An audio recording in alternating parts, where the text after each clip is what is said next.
자유한국당 국회 외교안보특위 원윤철 위원장님의 축사가 있겠습니다.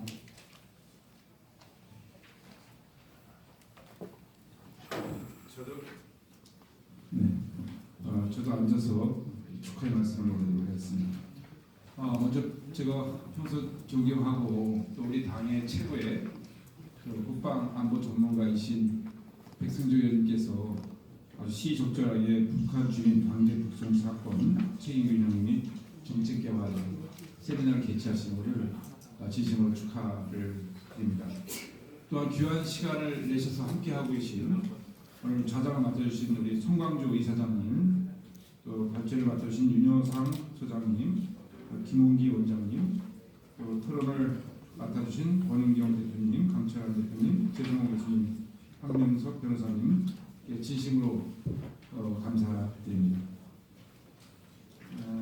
인권을 중시한다는 문재인 정권의 북한 인권은 두 가지가 있는 것 같습니다. 한 가지는 김정은을 중심으로 한 김정은 정권을 지탱하고 있는 지도체제를 바라보는 인권, 그리고 북한 우리 동포들인 주민들을 바라보는 북한 인권이 각기 다른 시각으로 보여지는 것 같습니다. 우리 백승주 의원께서도 말씀해 주셨습니다만 최근 귀순 의사를 밝힌 북한 주민 2명을 강제 북송한 사건은 헌법이 보장하는 인권과 기본권, 또 유엔 고문 방지 협약을 정면으로 위반한 중대범죄라고 할 수 있습니다. 헌법상 북한 주민도 대한민국 국민입니다. 범죄 혐의가 있다면 충분한 조사와 검토를 거쳐 우리 사법당국의 수사, 재판을 통해 조치했어야 합니다. 그런데 북한의 주장을 받아들여서 확인할 수 없는 살해 혐의를 부과해서 서둘러 북송한 것은 정말 반인륜적인, 반인권적인 행태라 규탄하지 않을 수가 없습니다. 따라서 우리 자유한국당은 이번 사건과 관련돼서 철저히 진상을 규명해서 국정조사까지 추진할 의지를 가지고 지금 임하고 있다는 말씀을 드립니다. 제가 의통위에서 관련 장관, 평로 장관께 업무를 보고 받으면서 상식적으로도 이해가 안 가는 부분이 너무 많았습니다. 16명의 선원이 있었는데 그 2명이 15명 내지 16명의 그 선원을 차례로 불러서 그 작은 공간에서 살해를 했다는 것은 도저히 믿기가 어려운 것이었습니다. 15m 정도 배웠는데 이 정도 방보다 좀 폭은 작을까요? 그 정도고 1층과 2층이 되는데 옆방으로 옮기려면 통로가 2층으로 일단 올라가서 밖으로 나가야 되는 그런 상황입니다. 그리고 살해한 시간이 새벽이었는데 주로 그 새벽에는 오징어 잡이 배의 특성상 그때 잠이 다 대개가 깨어있던지 선장을 청하는 그런 시간이라고 합니다. 그런데 무슨 소음이 제거된 총으로 살해하는 것도 아니고 도끼 같은 이런 그 기구 장비를 가지고 살해했다는데 그 16명을 2명이 16명을 15명을 그게 살해했다는 것은 상식적으로도 이해가 안 가는 그런 얘기였습니다. 아무튼 전문가들께서 이 상황을 더 정확히 알고 파악하시고 말씀하시겠습니다만 상식적인 입장에서 보더라도 이거는 여러 가지 문제가 많다. 우리 정부가 이 사건을 처음부터 은폐하려고 했고 숨기려고 했었고 또 북송 과정에서도 너무나 석연치 않은 점이 많이 있기 때문에 이번 사건은 우리가 반드시 국정조사를 해서 이 사건의 실체를 밝히고 다시는 우리 북한 주민들, 북한 동포들이 북한 김정은 정권에 의해서 잔인하게 인권이 짓밟히는 이런 사례는 막아야 했다는 의지로 앞으로 임하겠다는 말씀을 드립니다. 다시 한번 오늘 귀한 토론을 만들어주신 백승주 의원님, 함께하신 모든 분들, 특히 우리 의원님들 여기 박대출 의원님, 또 최현희 의원님, 김종서 의원님, 조은희 의원님, 장석진 의원님 계셨는데요. 저희들이 힘을 모아서 국정조사를 하는 데 있어서 힘을 함께 모으기로 하겠습니다. 감사합니다. 고맙습니다. 다음으로 북한인권정보센터 이재화 이사님을 모시고 축사를 듣겠습니다. 반갑습니다.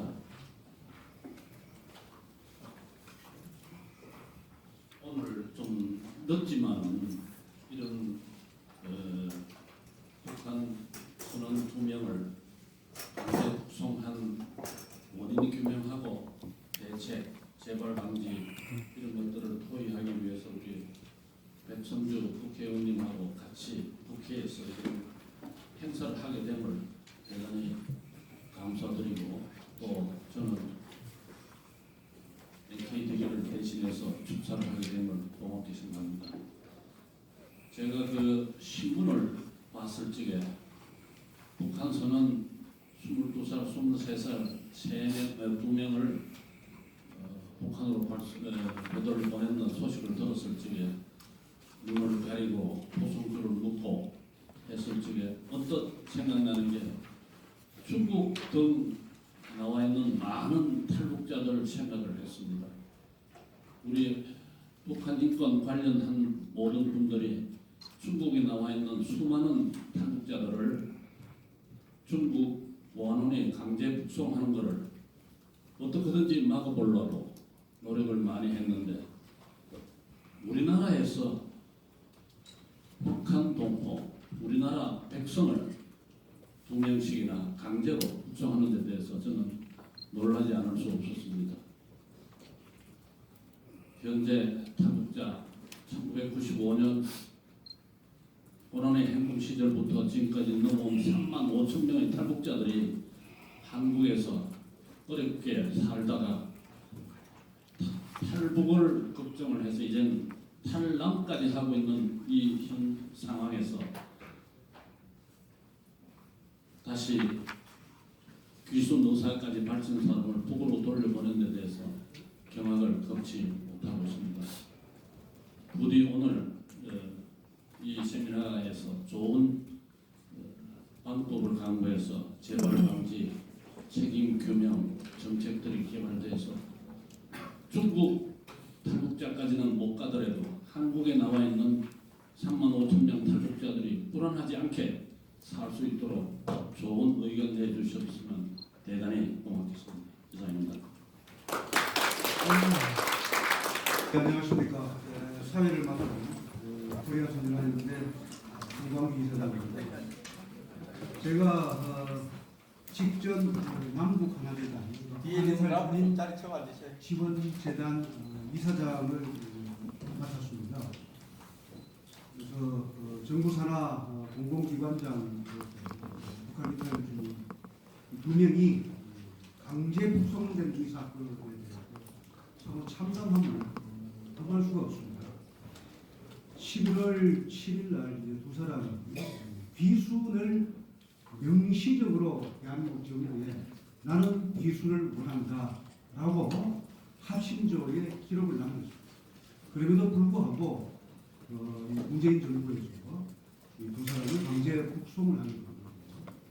이것은 상식적으로 생각을 해도 대한민국 헌법 그리고 북한 이탈 주민 보호 및 정착 지원에 관한 법, 대법원 판례 그리고 고문방문 방지 협약 등 관련 국제법 위반 이뿐만이 아니고 이 사건과 관련한 의혹들이 너무나 많습니다. 첫째는 진상 규명을 해야 됩니다. 그러니까 3명이 어떻게 해서 그 오징어 배에서 16명을 죽이느냐.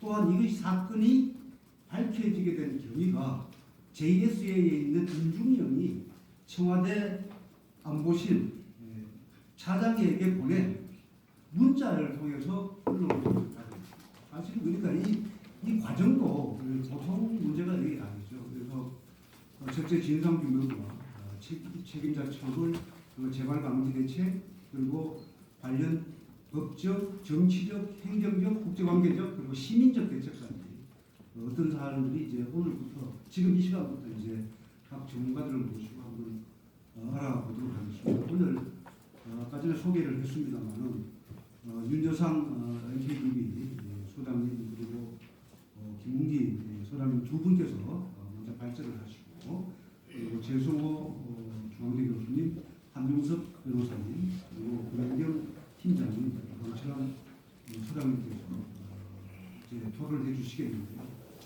사실 이 오늘 발제와 토론을 맡으신 이 윤여석 분은 이 북한 인권 문제에 대해서 우리나라의 최고의 권위자입니다.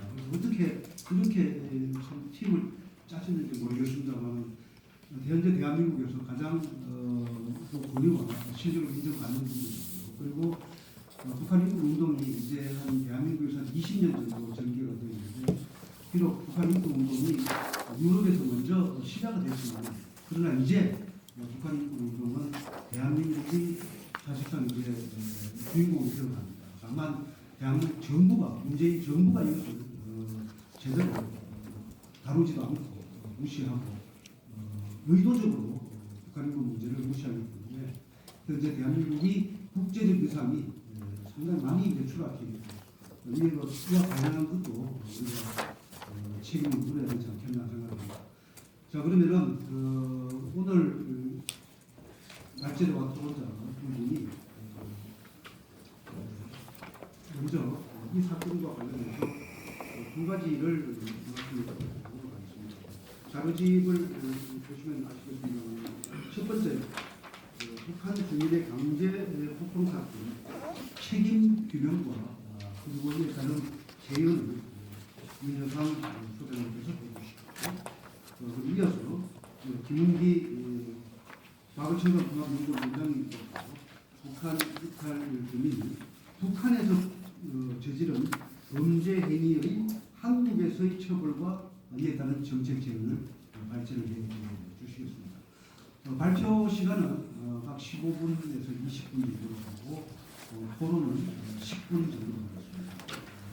가능한 한 20분을 넘지 않도록 부탁을 드리겠습니다. 먼저 윤대성 사장님께서 발표하겠습니다. 네, 반갑습니다. 많은 분들이 오셨는데요. 제가 설명할 시간을 갖게 돼서 대단히 감사드립니다. 신문 방송에 많이 나온 이야기이기 때문에요. 대략적인 내용을 알고 계실 텐데 제가 이 내용을 첫 사건이 발생하고부터 여러 차례 페이스북에 올렸습니다만 제가 내린 첫 표현은 발생하면 안 되는 사건이 발생했다 1번이고요. 두 번째는 해서는 안 되는 일을 결정했고 실행했다는 것입니다. 발생해서는 안 되는 사건이라는 것은 언론 보도 내용을 확인하기 어렵습니다만은 그러한 사건이 그러한 범죄 행위가 있었다면 그 행위도 발생하면 안 되는 사건이었고 또 해서는 안 되는 결정과 실행을 했다는 것은 대한민국 정부가 이 두 사람을 아무도 모르게 은밀하게 특송하려고 했고 실제 특송했다는 이것이 발생해서는 안 되는 사건이었다는 겁니다. 제가 11쪽에 압축된 글을 2페이지를 써놓은 건데요. 이건 제가 페이스북에 제가 첫날 사건이 발생하고 잠을 이루지 못해서 그날 저녁에 작성한 것을 페이스북에 올린 내용을 그대로 제가 옮겨놓은 것이기 때문에요. 시간이 부족하신 분은 이 두 쪽만 읽으셔도 어떤 사안이고 어떤 상황이고 우리가 어떠한 대처를 해야 하는지를 알 수 있으리라고 생각을 합니다.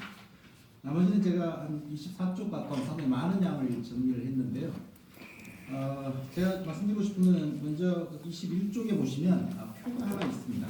이 표를 먼저 설명을 해드리고 쟁점 사항들을 제가 말씀을 드리겠습니다. 이 표는 북한 주민들이 대한민국에 어떤 경우든 왔을 때 현재 어떻게 처리되고 있는지를 제도적으로 정리해 놓은 것입니다. 일단 북한 사람이 대한민국에 오는 경우는 여러 가지가 있을 수 있습니다. 일단 대표단이나 공식적인 회담으로 오는 사람들은 어쨌든 지금 북한에 있는 사람들은 그 누구든 김정은을 포함해서 대한민국 헌법상 대한민국 국민으로 되어 있습니다.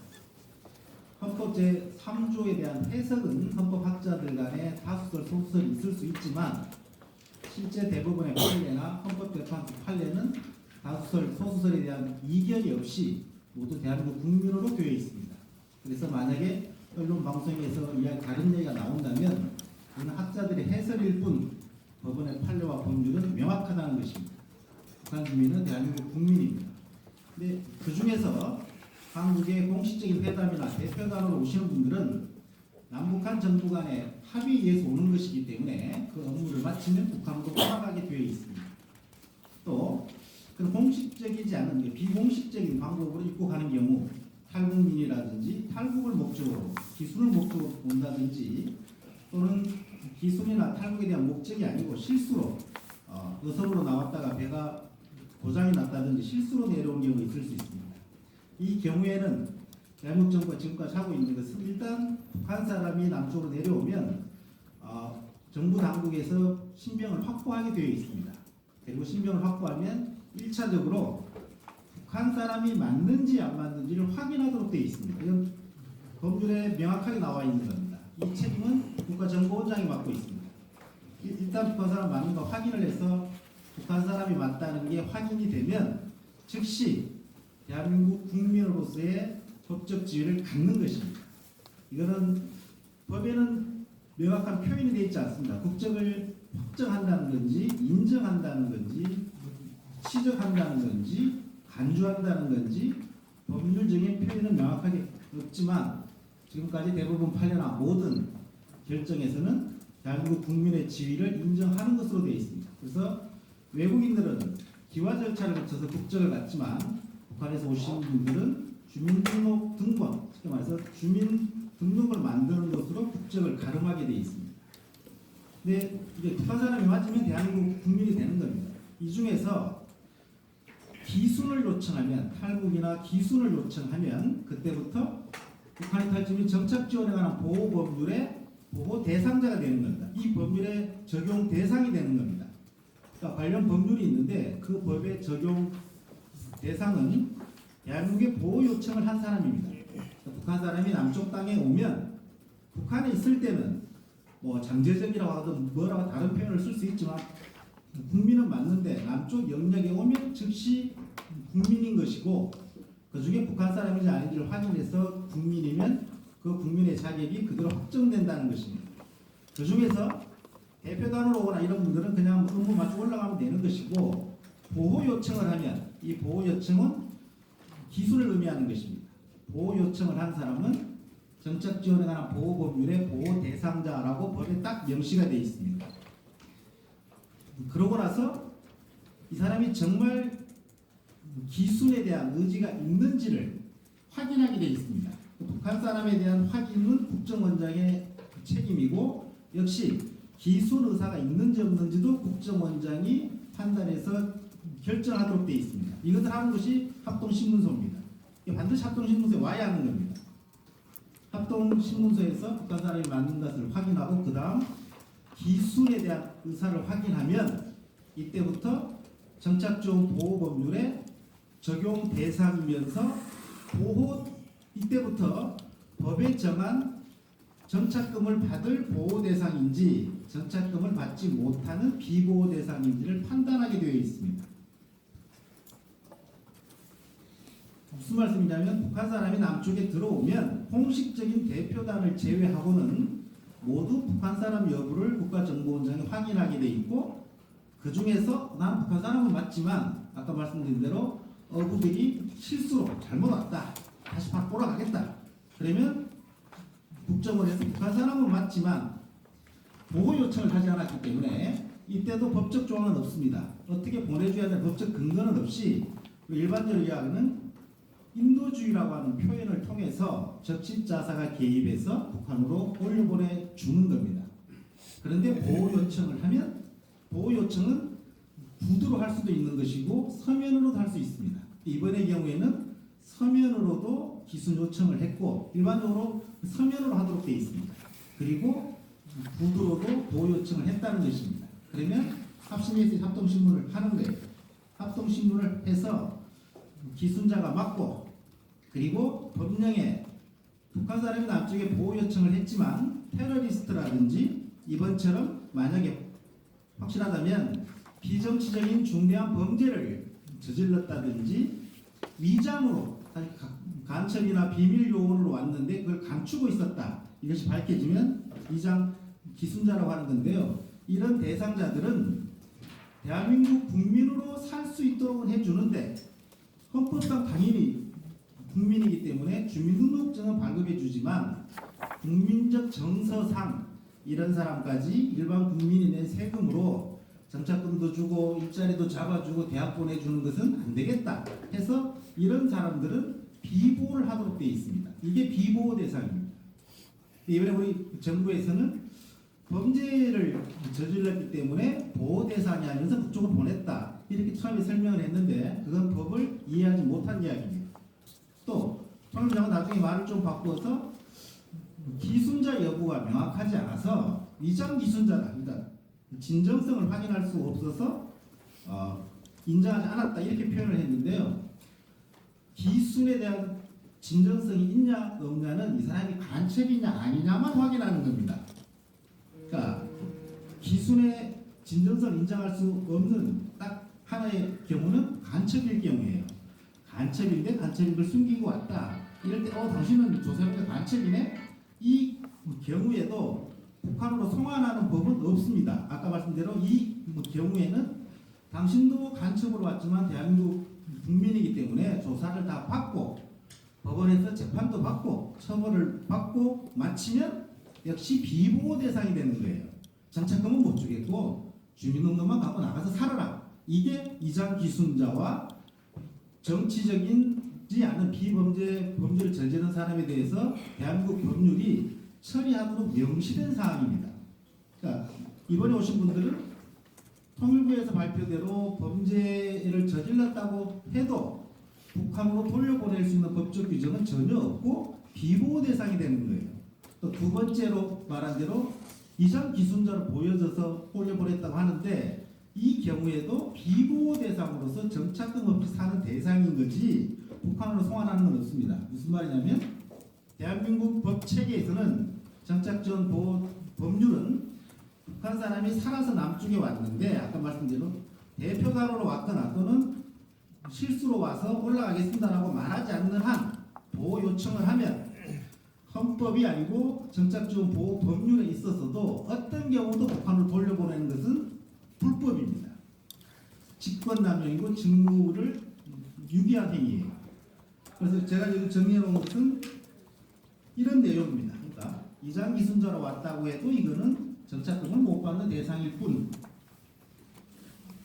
중대한 범죄를 저지르고 왔다고 해도 법에 명시된 대로 정착금을 못 받고 대한민국에 사는 대상일 뿐, 이거 외에 어떠한 것도 할 수 없다는 것입니다. 그런데 이제 보호 대상이냐 보호 대상이 아니냐에 대한 판단은 간첩 혐의자라든지 이런 중대한 국가 안보에 이해가 될 수 있는 그런 대상자는 보호 대상, 비보호 대상에 대한 판단도 국가정보원장이 할 수 있게 되어 있습니다. 그 외에 모든 탈북민의 보호 대상이나 비보호 대상 판단은 통일부 장관이 하도록 되어 있습니다. 이 통일부 장관은 합심해서 조사한 결과를 넘겨받아 가지고 법령에 정한 아까 말씀 6가지 테러리스트나 이런 사람은 비보호를 하고 그렇지 않은 사람은 보호 대상으로 결정하는 것이 통일부 장관의 역할입니다.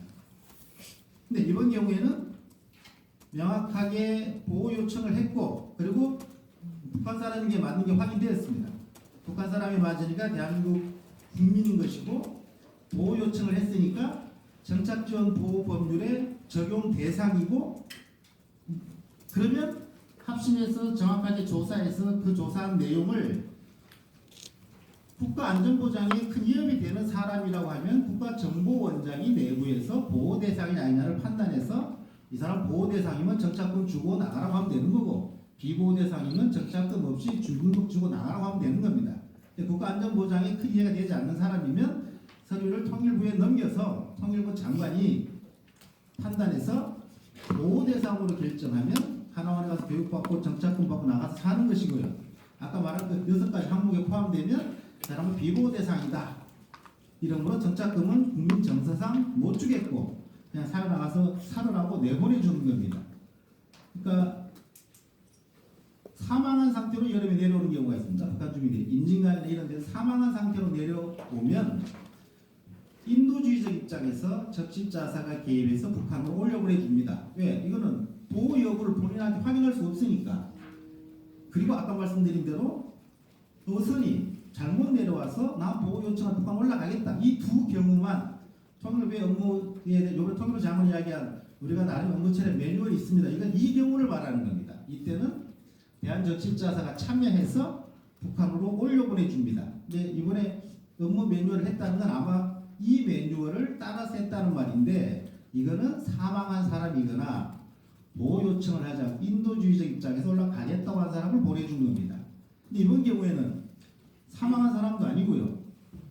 보호 요청을 한 사람을 반대를 가리고 포승줄로 묶고 북한을 송환한다는 말도 해주지 않고 북한을 올려보낸 것인데 이것을 일반적인 인도주의라고 할 수는 없는 것입니다. 그러니까 북쪽 사람이 남쪽에 와서 다시 북쪽으로 올라가는 경우는 대표단이 아니고 사망한 경우도 아니면 인도주의라는 표현 외에는 아무런 법적인 절차나 근거가 없습니다. 그 외에 보호 요청을 한 사람은 범죄자든 이장기순자든 모두 대한민국에서 살도록 법적 조항이 명확하게 존재한다는 것입니다. 이것을 지키지 않은 것은 위헌이고요, 위법이고요. 더구나 북한 사람인가 하고 보호 이 기순 요청을 했나 안 했나는 판단의 결정은 국가정보원장의 책임입니다. 근데 이번에는 이것을 국가정보원장이 결정하지 않고 그런 책임 권한이 없는 청와대에서 했다면 이거는 직권을 훨씬 넘어선 것입니다. 또 보호 대상자 여부를 통일부 장관이 반드시 그거는 의무기준으로 하도록 돼 있는데 이것도 심의를 하지 않은 것으로 이미 알려져 있기 때문에 하지 않았다면 이것도 위법이고 직권을 남용했거나 직무를 유기한 사항입니다. 이것이 북한 사람이 남쪽에 왔을 때 대표단이나 시신이 아닌 경우에 처리하는 대한민국의 일반적 시스템입니다.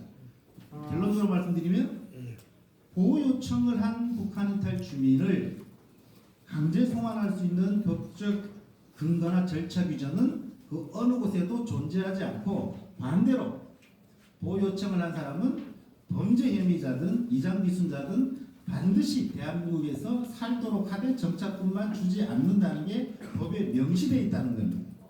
근데 이번 건은 어찌된지 알 수 없습니다만은 통일부나 국정원이나 청와대에서 이 법에 대한 이해, 저는 정치학자입니다.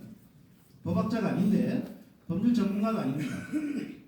정치학자의 눈에도 이건 명확하게 이해되는 부분을 어떤 이유에서든 하지 않은 것입니다. 그래서 제가 지금 여기 자료에 써 있습니다만은 이번 사건 핵심적인 문제를 제가 15쪽부터 명시해놨습니다. 1번은 이 사안을 철저하게 비공개와 비밀주의했다는 겁니다. 왜? 적어도 청와대나 통일부 계시는 분이 법적 조항이 어떻게 되어 있다는 걸 몰랐을 거라고 생각하지 않습니다. 그런 법조항이 있다는 알았기 때문에 일반인에게 공개하지 않으면 모르는 것이죠. 이분들이 북한으로 올라가려고 했다. 이래서 그냥 우리는 올려보낸 거다. 이렇게 발표하면 사실 아무도 모르는 거기 때문에 근데 이번 건은 아까 우리 말씀하신 대로 아주 우연찮게 강제 송환이라는 것이 밝혀졌기 때문에 이게 문제가 된 것이어서 그러니까 정부 입장에서는 그 사실을 이렇게 하면 안 된다는 걸 알고 있었기 때문에 은밀하게 했다는 것입니다. 두 번째는 합동신문이 충분하지 못했다는 것입니다. 합동신문은 중앙합동신문이라는 게 있고요. 그게 지역 단위에서 합동신문서가 별도로 있습니다. 이번 건은 명확하게 확인을 해봐야 되겠습니다만 중앙합동신문소에 왔는지도 확인이 되지 않고 아마 하부 단위에서 합동신문을 한 것으로 보여지는데 어쨌든 합동신문이 충분하지 못했다는 겁니다. 세 번째는 강제 송환이 위법적으로 결정됐다는 겁니다. 책임과 권한을 갖지 않은 곳에서 결정했고 책임과 권한을 가진 곳에서는 법에 명시된 것으로 막지 않았다는 겁니다. 네 번째는 정부 발표대로 죄가 있다고 해도 그거는 사법부에서 결정할 사항이지 행정부에서 죄의 유무를 판단하는 것은 우리 일반법에서 이야기하고는 무죄 추정의 원칙을 위반했다는 겁니다. 다섯째는 기순의 진정성에 대한 판단을 기순하겠다 말겠다는 말을 오락가락했다고 이야기하는데 기순은 오락가락했든 뭐라고 했든 마지막에 표현하는 것이 기순입니다. 특히 기순은 범죄 행위를 저지르고 왔던 1990년 전에 오신 분이 탈북자 607명입니다. 근데 이때 오신 분들 상당수는 그때는 정부 통계에 범죄 행위를 저지르고 처벌을 피하기 위해서 왔습니다. 이게 탈북 동기 카테고리에 포함되어 있었습니다. 무슨 말이냐면 북한에서 범죄 행위를 저지르고 한국에 왔다는 것은 내가 간첩이 아닙니다. 나는 간첩으로 온 것이 아니고 북한 다시 갈 생각도 없다라는 걸 증명하는 요소가 되는 것이지 위장 기순자 요소가 되는 게 아니에요. 정반대 해석입니다. 북한에서 범죄를 저지르고 처벌받을 사람이 남쪽에 왔는데 이 사람은 간첩이 아니라는 증명으로 이것을 사용했습니다. 과거에. 이번에는 이것을 위장 기순자로 판단했다는 것은 이 표현의 용어를 완전히 오해한 것입니다. 기순의 진정성의 의사표시는 자신이 밝히면 되는 것입니다. 처음에 돌아가겠다고 했다가도 마지막 순간에 안 가겠다면 안 보내는 것이 법의 원칙입니다. 보호 대상자 결정 절차를 적용하지 않았다. 송환 결정을 했으면 당사자에게 통보해야 되는데 이번에는 통보하지 않았다. 국내 사법이나 형사법 절차를 준수하지 않았다. 정부 발표 내용 일관성이 없었다. 통일부 장관의 발표 내용을 들어보면요, 발표할 때마다 톤이 조금씩 달라졌다는 걸 여러분들 느낄 겁니다. 이거 아마 내부적인 답답한 사정이 있었겠지만 분명한 건 일관성이 없었다는 겁니다.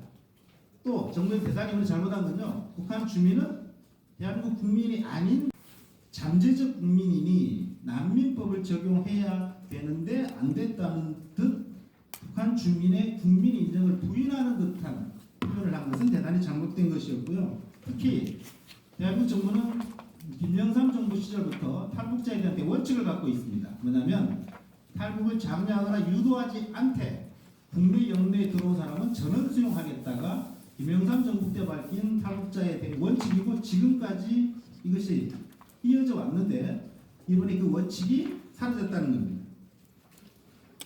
마지막은 아까 말씀드린 대로 중국에서 탈북자 강제 송환하는 것을 더 이상 우리 정부가 이 부분에 대해서 더 이상 이야기하기 어려워졌다는 것이고요. 특히 대한민국 정부는 국제법에 가입되어 있습니다. 고문방지법도 가입되어 여러 가지 법에 가입이 되어 있는데 실제적으로 사형제도 폐지 국가에 속하는 대한민국이 10년 동안 사형을 집행하지 않으면 폐지 국가에 속한다고 되어 있습니다. 사형은 선고하고 있지만 그런데 사실 이번은 고문의 위협이 있는 국가로 송환하는 것도 금지된 대한민국이 의무가 있는 고문방지법도 위반했고 더구나 사형 제도를 갖고 있는 국가에게는 사형을 폐지한 국가에서는 송환할 수 없도록 되어 있습니다. 그런데 사형 폐지 국가에서 사형을 집행할 것이 너무나 명확한 곳에 북한에 보냈다는 것은 대한민국이 실질적인 사형 폐지 국가의 지위를 저는 제고해야 된다고 보는 사람입니다. 실제적 사형 집행은 북한에서 발생하더라도 이 사람에 대한 사형에 대한 실질적인 결정은 대한민국 정부가 했기 때문입니다. 이런 부분들이 제가 볼 때 가장 문제라고 하는 것이고요. 그래서 앞에 말씀드린 것처럼 앞으로 이런 문제가 발생하지 않으려면 북한 주민의 법적 지위 또 국내에 들어온 탈북민의 법적 지위와 기순에 대한 확정, 절차, 북한으로 송환을 하더라도 이에 대한 법적인 근거가 명확하게 서로 마련이 되어야 한다는 것이고요. 특히 이번 사건을 놓고 보면 앞전에 발생했던 목선이라든지 여기에 타고 있었던 사람들도 며칠 이내에 빠르게 북한으로 송환을 했는데 정말 이분들이 북한으로 송환을 원한 것인지 아니면 이번처럼 송환을 거부했음에도 아무에게도 공개하지 않고 은밀하게 북송한 것인지를 알 수 없다는 것입니다. 그렇기 때문에 이것을 밝히려면 중앙합동신문소에서 신문한 신문조서를 공개해야 됩니다. 그래서 이걸 공개하려면 국정조사 외에는 다른 방법이 없습니다. 또한 국정조사를 실시한 다음 이거는 청와대나 통일부나 국가정보원 책임자가 기소될 수 있는 사안이기 때문에 특별검사가 아니면 이들을 기소하는 게 어려워집니다. 그래서 특별검사와 국정감사를 통해서 국정조사를 통해서 이것을 밝혀야 한다는 것이고요. 앞으로 본인의 의지에 의해서 북송을 되는 경우에도 합심이나 정부의 결정을 앞으로는 저희들은 신뢰할 수 없기 때문에 유엔이나 국제 인권단체나 제3의 단체에서 당사자의 북송 희망 여부를 확인하는 그런 절차를 제도적으로 만들어야 되겠다는 것입니다. 자, 이런 내용들을 제가 이 제안에서 포함을 해놨기 때문에요. 이런 부분들에 대해서 좀 다 같이 안건을 만들고 핵심적으로는 이건 국정조사와 특검이 아니면 아마 밝히기 어려울 것인데 지금 우리 백성주 의원님 앉아 계십니다만은 백성주 의원님 혼자의 힘만으로 되게 어려울 것이고 지금 여러 가지 정치적인 사안을 보면 국정조사 하자는 사안이 너무너무 많습니다. 뭐는 국정조사 해야 될 사안이 이렇게 많은 나라인지 모르겠습니다만은 그럼에도 불구하고 이것은 법률 위반이 아니고 위헌 사안이기 때문에 위헌은 탄핵사입니다. 이렇기 때문에 명확하게 다른 사건들에 앞서서 이 부분에는 체계적인 조사와 거기에 따른 책임을 규명해 달라고 하는 것이 저희 같은 사람의 입장이고, 특히 마지막으로 이번 사건을 바라보면서요, 남북 관계를 다루는 분들, 청와대든 통일부든 국정원이든 여러 분야에 있는 분들의 인권의식, 그다음에 법치에 대한 의식이 너무 낮다라는 큰 충격을 받았습니다. 헌법에 금지되어 있고 법률에 명확하게 근거가 있음에도 불구하고 정무적 판단이었다, 통치행위였다, 정치적 고려였다, 남북 관계를 배려한 것이다, 이런 표현을 사용한다는 게 큰 충격을 받았습니다. 법치는 민주주의의 근본인 것이고 인권은 민주주의 기본 토대가 인권이라고 하는 것입니다. 더구나 법에 명시된 사항을 정치적인 고려라는 표현을 사용하면서 그 법을 무력화시킨다는 것은 민주주의의 근간을 흔드는 행위이기 때문에 이런 당사자들, 이런 업무에 종사하는 분들은 법치주의부터 인권 감수성부터 정례적이고 체계적인 교육을 시켜달라. 여기까지 제가 설명해 놨습니다. 좀 시간이 넘어서 여기까지만 설명하겠습니다. 고맙습니다. 네, 감사합니다. 네, 이제 윤유상 소장님의 발표는 이번 이 사건, 이 문재인 정부의 강제 구송 사건을 어떻게 봐야 되는가 하는 것에 대해서 아주 핵심적인 가장 정확한 그 발표를 드렸습니다. 그러니까 언론에서도 이 문제를 처음에 제대로 다루지는 못해서 탈북자가 대한민국의 보호의 의사를 밝혔을 때 어떠한 경우라도 추방해서는 안 된다. 그 핵심은 그거죠. 그럼에도 불구하고 두 사람을 흉악범이라서 안 된다.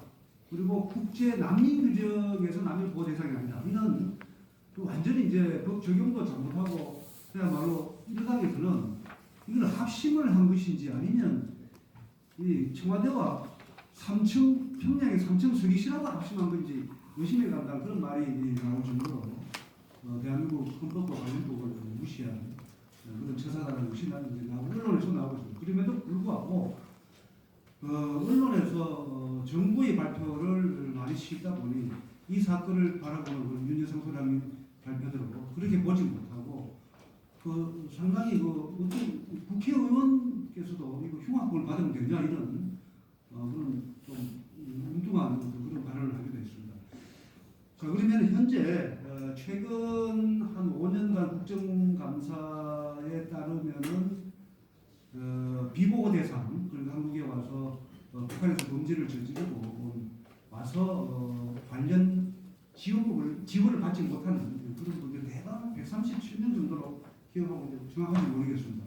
그래서 이제 북한에서 범죄를 저지르고 와서 한국에서는 이것을 어떻게 처벌을 해야 되고 또한 그것을 어떻게 정책적으로 이것을 다루고 가야 되는지에 대해서 김웅기 원장님께서 발표를 해주시겠습니다. 자료집을 보면 37페이지부터인데요. 우리 김웅기 원장님께서 아주 대형 논문을 한 편을 쓰셨습니다. 그래서 20분 만에 다 발표하기 어려우실 텐데 그럼에도 불구하고 시간이 제한되어 있기 때문에 20분 안에 부탁드리겠습니다. 감사합니다.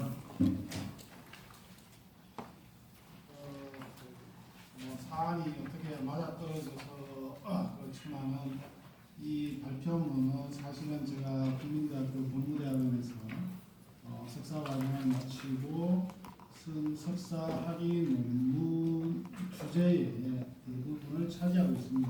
딱 맞아떨어지지는 않지만 그래서 그 논문을 요약하는데도 상당히 이 양이 많아서 고생을 했습니다. 오늘의 발표는 그 전반부 우리 윤여상 소장님께서는 이 북한에서는 강제 북송 사태에 대한 남한 정부의 책임, 남한 정부 관계 공무원의 책임과 재발 방지라는 이런 측면에서 발표를 해주셨고요. 거의 대부분 망라를 한 것 같습니다. 그리고 제가 맡은 부분은 만약에 그 북송 선언들이 북송이 되지 않고 한국에 체류를 받아들여졌을 때 어떤 처벌을 받게 되는지 그리고 그것이 어떠한 의미가 있는지에 대한 부분은 제가 발표를 하게 됐습니다. 먼저 우리 윤여상 소장님께서 발표하신 부분 중에서 한 가지 제 입장에서는 좀 미진해 보이는 부분을 먼저 말씀을 드린다고 한다면 그 북송에 관계된 관계자의 책임에 대해서 지금까지 우리나라 언론이나 이런 SNS에서 나오는 것들을 종합을 해보면 헌법 3조의 위반이다. 그 다음에 그 국제법상의 고문 방지 협약에 위반되는 사안이다. 이 정도 선에서 더 이상 나가지를 못하고 있습니다. 그런데 우리 국가보안법이나 형법을 보면은 약칙죄라는 게 있습니다. 이거 법을 공부하지 않은 사람들은 약칙죄라는 게 어느 의미인지 사실은 잘 와닿지가 않습니다. 왜? 이게 현실에서는 다른 용어로 쓰이고 있기 때문에 잘 와닿지 않는 겁니다. 자, 이런 개인의 의사에 반해서 내 신변이 강제로 다른 곳으로 이전이 되는 것을 뭐라고 하죠? 납치라고 그러죠. 납치라 그러는데 형법상에 납치라는 죄가 없어요. 제명이. 왜 이렇게 됐을까요? 이 형법이 제정될 때 일제시대 때 된 그 형법을 받아들이면서 약취라는 표현을 써서 약취죄라는 게 생겼는데 그 이후에 이런 현상을 보통 납치라고 이렇게 규명을 개념 정의를 한 거예요. 그래서 이런 범죄가 형법에 없는 줄 알아요. 대부분 사람들이. 자, 그래서 그 부분을 제가 먼저 말씀을 드리고 싶습니다. 제 자료집 56페이지를 보면 북송에 관여한 자의 형사 책임이라고 되어 있습니다. 만일 그 북송된 선언이 북송이 반국가 단체의 구성원 또는 그 지령을 받은 자, 이게 북한은 정권을 말하는 겁니다. 그 지령을 받은 자가 그 목적 수행을 위해서 이루어진 경우라면 국가보안법 제4조의 목적 수행, 약취위반죄가 성립할 거라고 제가 이렇게 써놨습니다. 자, 국가보안법 제4조를 보겠습니다.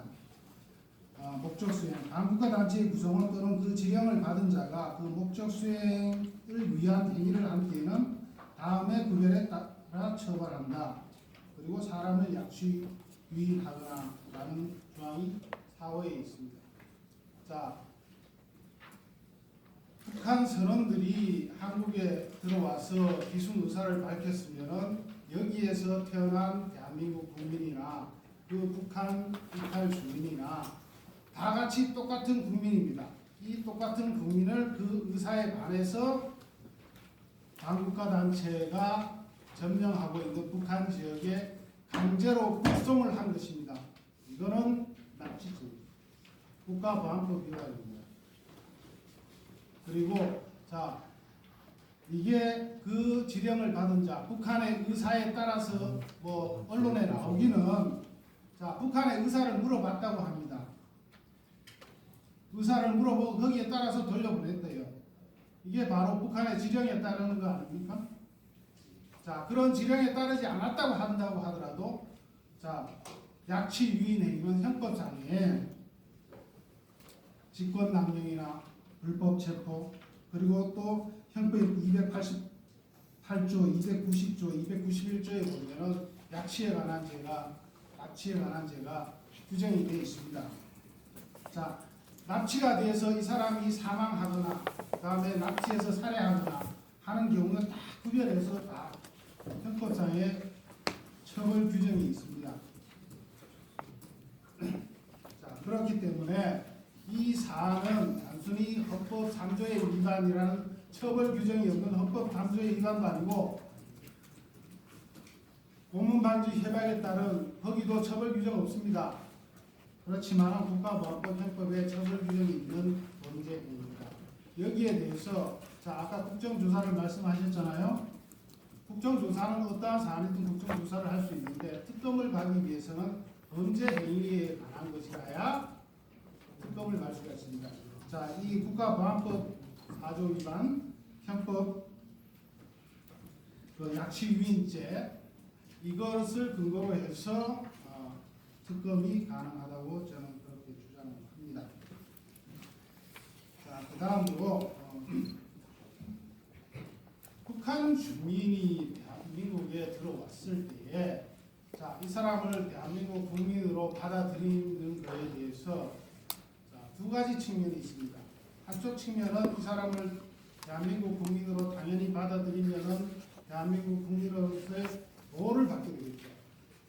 자, 그런 부분에서 우리 이대강 소장님이 아까 계속하신 말씀이고, 자, 북한에서 범죄를 저지르고 들어온 사람들 같은 경우는 한국에 들어왔을 때 한국 국민하고 똑같이 처벌을 받는다고 한다면 굉장한 불이익이 생기는 겁니다. 왜 그렇죠? 자, 근대 시민 국가는 국민 주권, 권력 분리, 대열 독점주의 이런 것들이 기본 원리로 작동을 하고 있습니다. 그 이면은 뭔가 하면은 내가 처벌을 받기 위해서는 내 행위가 이루어지기 전에 법률에 이러이러한 것은 범죄다. 이러한 행위를 하면은 처벌된다라는 사전에 법률이 제정되어 있어서 내가 그걸 알거나 알 수 있는 가능성이 있어야 된다는 거예요. 이게 이제 뭐 포이에르바의 심리 관계설에 따른 그런 것인데, 자, 그러면 그 법률은 누가 제정을 해야 돼요? 우리가 제정을 해야 된다는 거예요. 통치를 받는 국민이 자신의 의사로 자신의 직접 하거나 아니면 대리인을 내세워서 그 형법을 만들어야 되는 겁니다. 그래야 그 형법이 정당성이 있는 거란 말이에요. 그런데 자, 남북한이 분리가 돼서 분단이 돼서 우리는 인정을 하지 않지만은 어찌됐든 현상적으로 남한이 북한이 국가라고 주장을 하면서 성립된 게 70년입니다. 강산이면 해도 7번이 됐습니다. 자, 70년 전에 그때 태어났던 사람도 지금 사망한 사람이 대부분일 겁니다. 내가 태어나기도 전에 생긴 내 바로 가족이 그 법률의 형성에 관여하지도 않은 그 법률에 따라서 내가 처벌받아야 됩니까? 대한민국 국민으로 받아들이는 점에 있어서는 혜택을 준다면 당연히 대한민국 국민으로 받아들이는 게 맞겠죠. 그렇지만 이 사람한테 불이익을 준다고 할 때는 다른 특별한 고려가 있어야 되지 않을까요? 그러한 점에서 제가 얘기하고자 하는 것은 대한민국의 통설 판례가 헌법재판소가 대법원 판례가 이 북한 주민을 대한민국 국민이라고 인정을 한다고 하더라도 형법의 적용, 처벌권의 발동에 있어서는 대한민국 법률을 그대로 적용을 해서는 안 된다.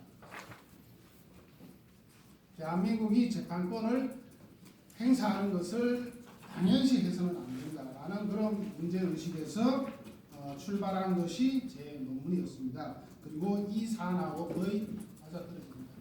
자, 북한 주민이 대한민국에 들어왔을 때에 자, 이 사람한테 재판권이 있습니까? 거기부터 출발을 해야 되겠죠. 자, 통설 판례는 재판권도 인정이 된다. 하고 있습니다. 대한민국에서 남한 법정에서 남한 판사가 남한 법률에 따라서 처벌하는 것이 당연하다고 생각을 하고 있습니다. 그게 통설이고 판례입니다.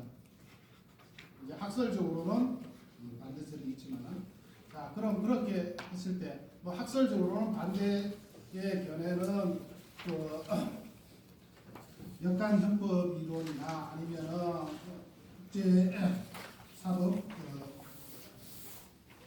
직접 적용설, 유추 적용설 이런 것들이 있습니다만은 결국은 이런 특별한 처벌을 할 때에 특별한 고려를 할 것인가 말 것인가 하는 그런 점이 문제가 되는 겁니다. 그리고 어쨌든 이 사람들을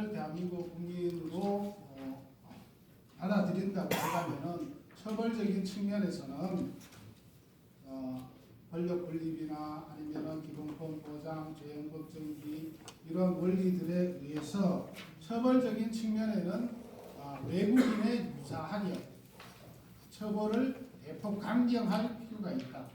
처벌하는 범죄를 줄일 필요가 있다라는 것이 제 주장입니다. 만약에서 자 이제 법의 보호하는 법익에 따라서 분류를 해본다면은 자 북한법의 국가적 이익에 관한 법, 사회적 이익에 관한 법 이거는 공산주의를 주장하는 국가 체제고 사회 체제입니다. 이런 체제를 유지하기 위해서 북한 헌법에서 그것을 위반하는 범죄를 처벌하고 있는데 자 그걸 위반하고 대한민국에 넘어온 사람을 대한민국에서 그거를 같이 처벌을 해버리면은 그 사람이 대한민국에 오겠습니까? 그래가지고 통일이 되겠습니까? 안 될 거잖아요. 그래서 북한 헌법에 대한민국 북한의 공산주의 체제, 공산주의 사회 즉 이것을 보호하는 범죄를 저지르고 남한에 온 사람들은 그런 범죄에 대해서는 처벌을 하면 안 된다라는 게 제 주장이고 다만 개인적인 사람을 살해하거나 때리거나 이런 것들은 어느 국가에나 있는 공통적인 범죄잖아요. 그런 범죄들은 저지르고 대한민국에 오더라도 처벌을 하기는 해야 된다라는 게 제 주장입니다. 그리고 만약에 이 북한 주민이 북한에서 남한의 헌법을 위반하고 왔을 때 거기에 대해서 이제 뭐 자국헌법 적용설 뭐 아까 마찬가지로 이런 학설들의 대립이 있습니다. 대립이 있지만은 그런 부분도 똑같은 취지로 이해를 하시면 될 것 같습니다. 그리고 마지막으로 이제 이 처벌 범위 개선에 관한 일반론적인 부분을 보면은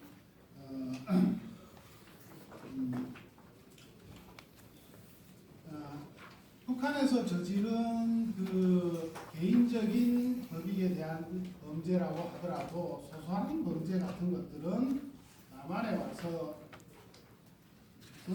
처벌을 하지 말자. 뭐 예를 들면은 그 중국과 대만 간에 이런 법률들이 제정이 되어 있는데 중국의 예를 보면은 규정된 죄가 3년 이하의 이 도형에 해당하는 경우에는 처벌하지 아니할 수 있다. 선택적인 이런 규정을 둬서 처벌을 감경시키는 거고요. 그리고 북한에서 범죄를 저질렀다고 하더라도 대한민국에 들어올 때 내가 이러이러한 죄를 저질러서 들어왔습니다 라고 자수를 하는 경우에는 그것도 아주 중대한 범죄는 말고 경한 범죄 같은 경우에는 처벌을 면제를 시켜주자. 그리고 그런데 이제 그러면서 또 뭐 좀 경한 범죄 중에 북한 이탈 주민들이 이제 처벌받을 경우에 특히 형벌에 있어서 벌금형이 이분들한테는 남한 사람들한테 벌금형이 다가오는 것보다 훨씬 더 중하게 다가옵니다.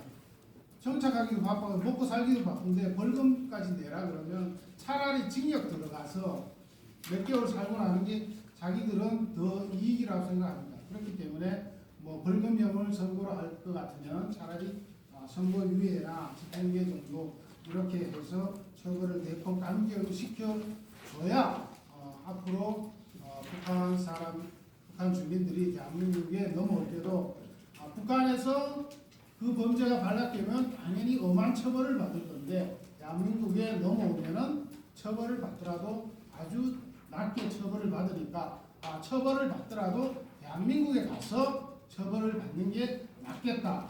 그렇게 해서 북한 사람들이 탈북민들이 대한민국에 들어오는데 거부감이 없이 들어올 수 있도록 그렇게 해주는 조치가 필요하다.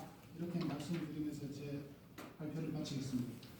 네, 감사합니다. 북한 지역에서의 존재를 한국에서 어떻게 다뤄야 하는가. 사실은 이런 문제는 일반 우리 대한민국 국민들이 생활에는 잘 생활하면서 한 번도 이렇게 깊이 있게 생각해 볼 기회는 없었던 것 같습니다. 그런데 오늘 김민기 원장님의 말씀을 듣고 보니까 이런 문제들에 대해서 좀 이번 사건을 계기로 해서 그리고 탈북민들이 한국에 와서 정착하면서 이들의 어떤 그런 우리가 모르는 그런 부분에 대해서 좀 관심을 가져야 되겠다는 생각이 듭니다. 자, 이제 네 분의 토론자의 분들인데요.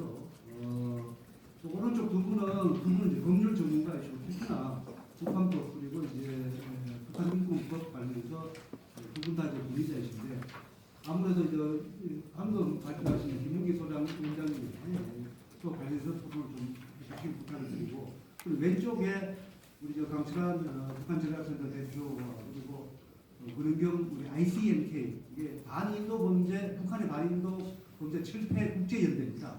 여기에서 김정은이하고 북한의 주요 인권 탄압자들을 국제형사재판소에 고소하고 하는 그런 활동을 꾸준하게 해오셨고 그래서 지난 2014년도에 COI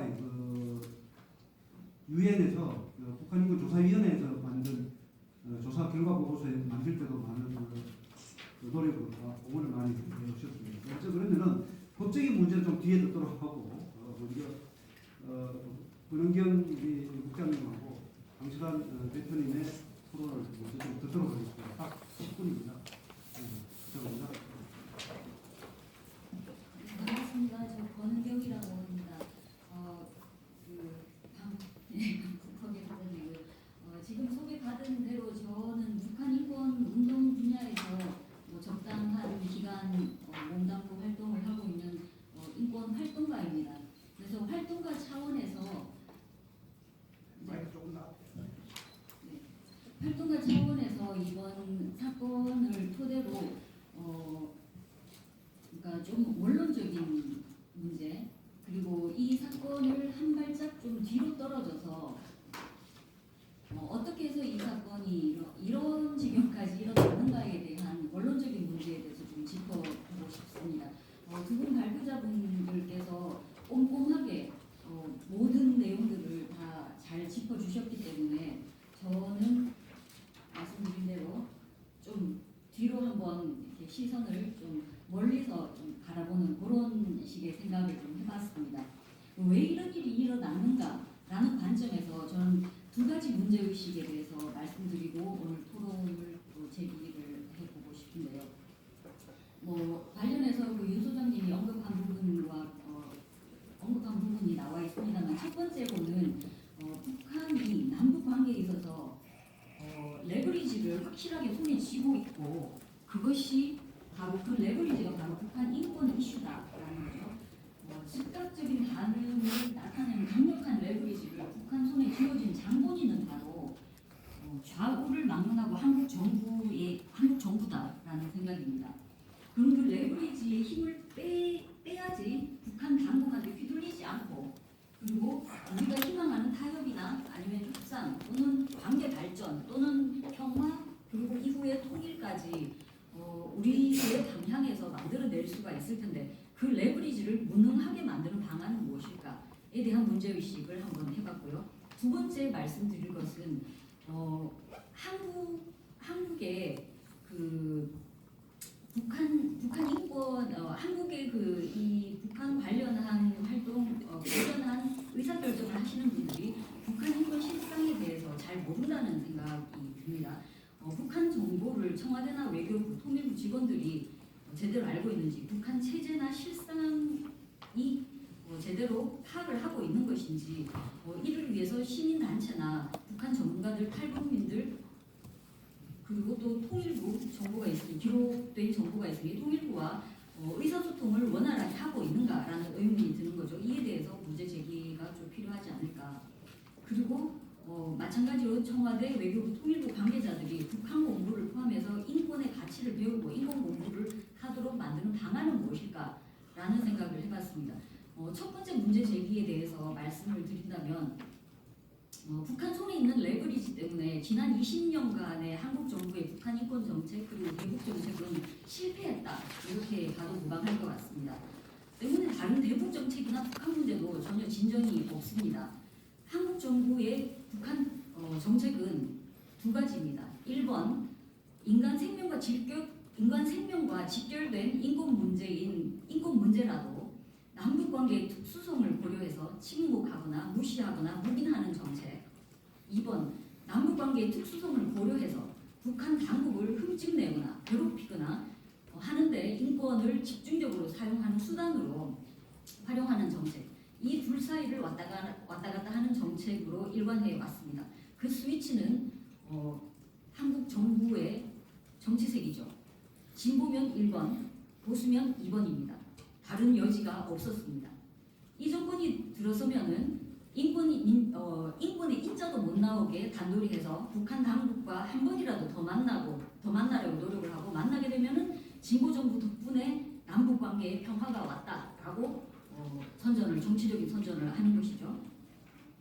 저 정권이 들어서면은 북한 당국 흠집내기에 인권을 활용하기에 바쁘죠. 90년대 그 고난의 행군 시기의 상황을 현 상황인 양 과대포장해서 북한에 대해서 남한 국민의 대국민적 혐오나 경멸을 불러일으키는데 또 인권을 활용하는 것이죠. 정치적으로 활용하는 것입니다. 양측 다 인권을 정치화한 것으로 볼 수 있는데요. 이는 인권 증진 개선에 전혀 도움도 되지 않을 뿐만 아니라 남북관계나 평화, 향후의 통일을 위한 정책에서도 효과가 없을 것입니다. 이렇게 속이 훤히 보이는 정책으로 북한에 대한 압박 정책과 유화 정책 둘 다 효과적이지 않습니다. 그러는 중에 우리가 다 알다시피 북한은 핵무기도 개발을 했고 또 북한 주민들은 이제 고난의 행군 시기를 벗어나서 자력갱생으로 스스로 장바닥에서 북한 당국의 배급이나 기타 도움 정책 없이 스스로 그냥 알아서 먹고 사는 상황이 왔고 그 와중에 또 여전히 인권 문제는 심각합니다. 정치범 수용소는 여전하고요. 그 내에서 반인도 문제는 심각하게 자행이 되고 있고 사상 표현의 자유는 없으며 주민들의 각종 일상생활에서 나타나는 그 제한이나 강제는 더더욱 심각해지고 있고 강제노동은 또 북한이 여러 가지 개발을 건설을 하면서 더더욱 심각해지고 있는 상황이고 인터넷이 없는 나라는 여전히 지구상에서 북한 유일한 나라로 남아 있습니다.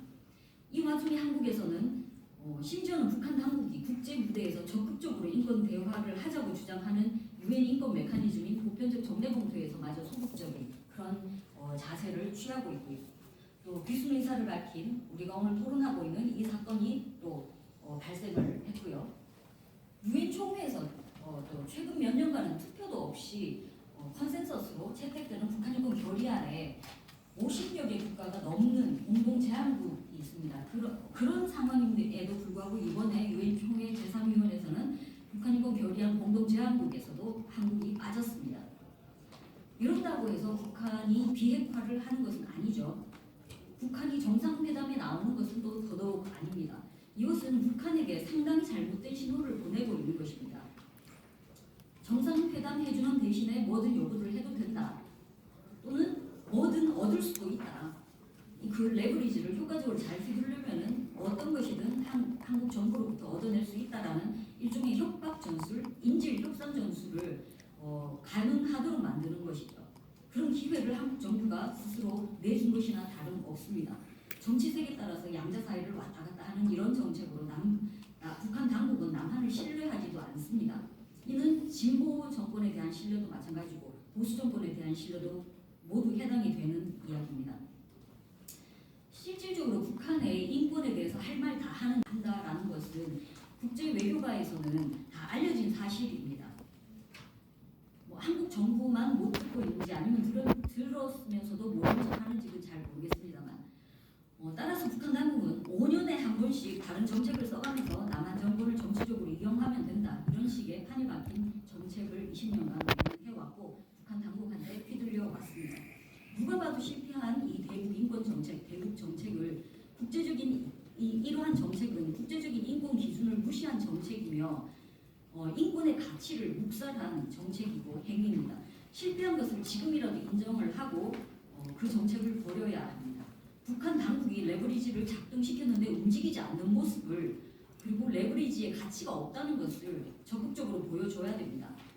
한국의 대북 인권 정책에서 변함이 없는 기조를 당파와 정치색에 관계없이 유지함으로써 레버리지를 무능하게 만들고 레버리지의 힘을 빼야 합니다. 그 방법은 인권 문제에 있어서 오히려 공세적으로 나와야 한다는 것이죠.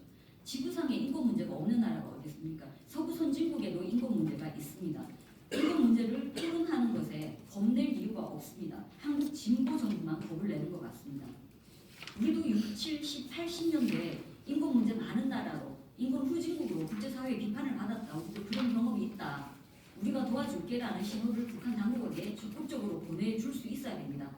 현 정권은 북한을 정상국가인 양 취급하면서 핵 문제, 평화 문제, 남북 문제에 있어서 적극적으로 대화를 하자고 북한을 유인하고 있습니다. 하지만 인권 문제에 있어서는 같은 가치를 가지고 같은 입장을 취하지 못하고 있습니다. 인권 문제에 있어서는 북한은 특수한 관계에 있는 대상에 불과합니다. 그러면 어떻게 하는가? 유엔과 국제무대에는 정치색을 빼고라도 인권 논의를 충분히 할 수 있는 기구들이 조직적으로 잘 배치가 되어 있습니다. 정치범 수용소 어떻게 할래? ICC에 가서 한번 그 반이도 범죄 문제 한번 토론해보자 이런 이야기를 우선적으로 하라는 말은 아닙니다. 북한 당국이 이미 국제사회에 비준한 국제 협약이 있고 국제 규약이 있습니다. 여성 문제, 아동 문제, 장애인 문제에 관한 국제 규약은 북한 당국이 적극적으로 이야기를 하고 있습니다. 그리고 또 기회가 될 때마다 유엔 무대에서 북한 당국은 보편적 정례 검토 UPR에서 인권 문제 논의하자라고 북한 당국이 적극적으로 이야기를 하고 있습니다. 또 최근에는 북한 당국이 굉장한 의지를 가지고 열을 내고 있는 그런 도시 건설이나 경제 개발 관련해서도 북한 인권과 관련해서 충분히 인권 의제들, 인권 안건들이 많이 나올 수 있습니다.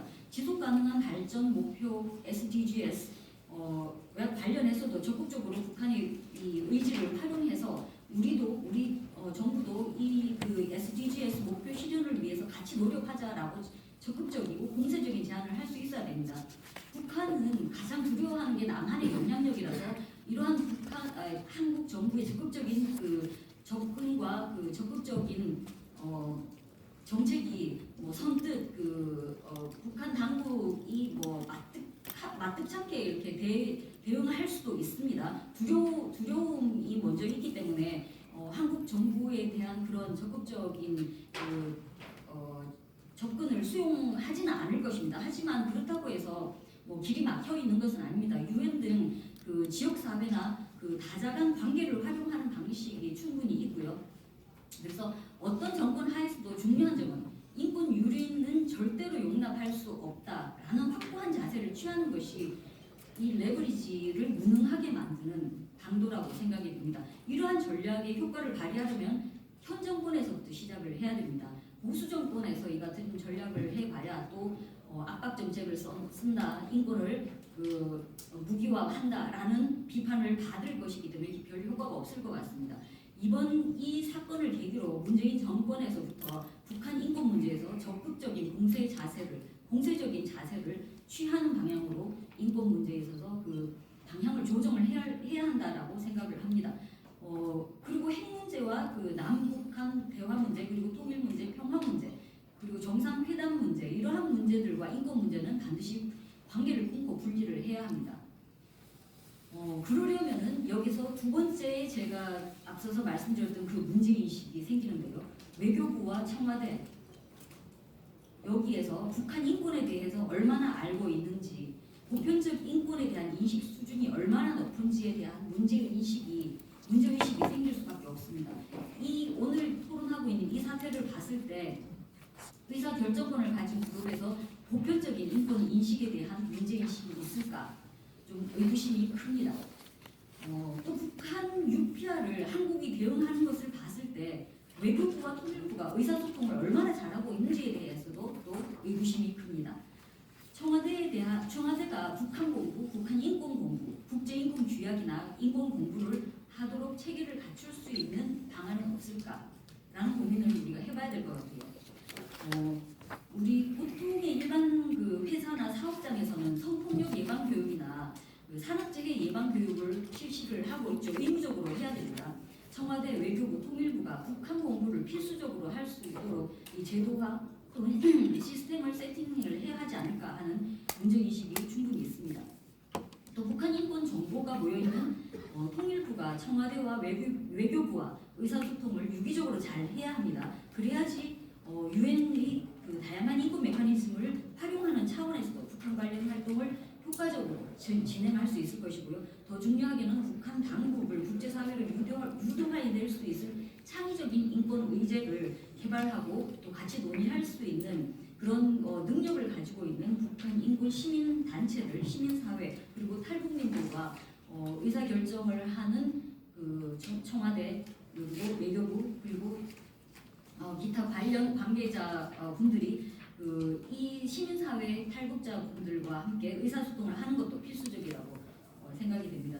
이 두 가지 이상적이지만 또 한편으로는 너무 원론적인 그런 문제 인식에서 이런 생각을 해봤는데요. 같이 고민을 해서 실질적인 방안이 나올 수 있을지 생각을 해봤으면 좋겠습니다. 네, 감사합니다. 그럼 바로 이어서 강철환 북한 전략상가 대표님 말씀 듣도록 하겠습니다. 예, 우리 윤여상 박사님께서 정말 완벽한 그런 토론을 해주신 것 같고 또 김웅희 또 교수님께서도 충분히 말씀해 주셨는데 사실 윤 박사님이 마지막에 하신 말씀 이거는 이제 헌법 위배이기 때문에 탄핵에 사유되는 그런 문제다. 그리고 이 중요한 상황인데 왜 자유한국당은 여기에 전혀 관심을 안 보이는 건 아니겠지만 목숨 걸고 이걸 밝히려고 안 하는지 그게 참 좀 한심스럽고 정말 이 북한 그 문제 특히 이번 사건 같은 경우에는 충분히 우리가 이 문제를 밝혀서 싸울 만한 소재임에도 불구하고 너무 이제 뭔가 보이고 그렇게 지금 지켜보고 있는 모습에 참 실망을 하게 됩니다. 저는 이제 이번 사건의 그 기본적인 문제는 두 가지로 보는데요. 하나는 이제 국가 정체성의 문제, 북한과 남한과의 국가 정체성의 문제가 있는데, 자 북한은 이제 분명한 목표가 있습니다. 김씨 왕조 1인 체제를 완벽하게 지켜내기 위해서 북한 사람을 보호하기 위해서 끌고 가는 것이 아니라 그 사람을 끌고 가서 처분하는 데 위해서 체제를 결속시키기 위한 목적으로 북한 사람들을 달라고 합니다. 이거는 이제 북한의 1인 지배 체제를 지키기 위해서 그런 짓을 하는 거죠.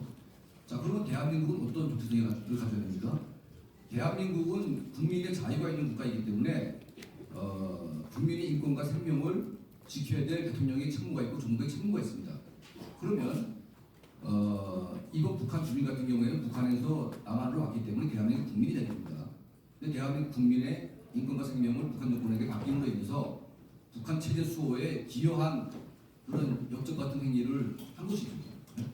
그리고 대한민국 정부는 그 북한 목표가 분명한데 대한민국 정부의 목표는 우리 국민의 인권과 자유를 내팽개치는 그런 형태를 갖고 있어요. 그러니까 이런 문제 때문에 사실은 이 문제의 핵심이 있는 겁니다. 자, 지금 그 평양 감옥에 7명의 우리 대한민국 국민이지 않습니까? 지금 김웅기 씨랑 포함해서 선교사 몇 분이 갇혀 있는데 문재인 대통령께서 평양을 방문해가지고 김정은이 만나는 그 장면을 제가 자세히 계속 봤는데 이 감옥에 있는 사람들을 언제 꺼내달라고 말을 할지 지켜봤는데 그 말을 안 하지 않습니까? 그럼 트럼프는 그 김정은이 만나기 전에 이 문제부터 얘기를 하면서 먼저 끄집어냈어요. 그리고 똑같은 간첩 혐의가 잡혀 있는데 어떤 사람은 미국인이기 때문에 풀려나고 어떤 사람은 대한민국 국민이기 때문에 평양 감옥에 갇혀 있어야 되고 온갖 매를 맞고 그래서 고문당하고 언제 죽을지 모르는 상황에 처해 있습니다. 이걸 지금 대한민국 정부가 지금 방치하고 있는데 북한과 대한민국 간의 이 체제 생존 싸움에서 대한민국은 완전히 정체성을 포기하고 북한의 하수인으로 지금 전락하는 것이 아닌가 그런 생각이 듭니다.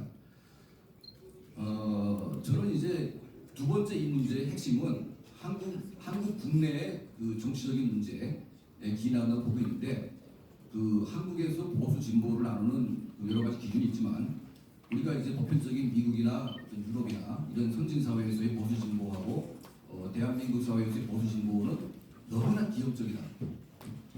뭐 보수도 문제가 없는 건 아닙니다.